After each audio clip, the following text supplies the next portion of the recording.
Yo era una madre con un carácter muy fuerte.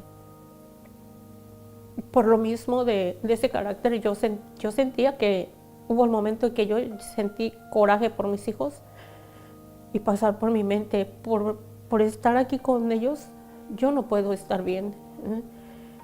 Entonces, era muy feo. A veces me desentendía de ellos. Cuando ellos empezaron a ir a la escuela, la niña yo la llevaba al jardín, pero no le ponía mucha atención. El otro estaba más pequeño y pues a veces lo dejaba ahí llorando, no le hacía mucho caso. Estaba yo como más enfocada en otras cosas que en verlos a ellos. La Iglesia Universal yo la conocí por una invitación de una cuñada mía. Cuando yo recibí el Espíritu Santo, mi vida fue otra. Una transformación muy diferente.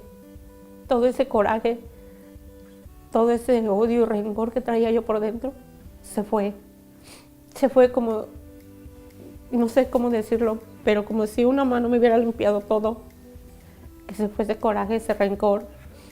Empecé a aprender a querer a mis hijos. Me llevo bien con ellos. Aunque mi hija está en México, casada, mi hijo está aquí conmigo, pero es diferente ya mi relación con ellos. El Espíritu Santo me enseñó a dar amor. Aprendí a sentir amor por ellos, a sentir preocupación por ellos, aunque yo sé que están en las manos de Dios. Ahora yo soy una excelente madre, recuperé lo que había perdido, porque yo siento que lo he perdido. El cariño de mis hijos y me siento muy feliz.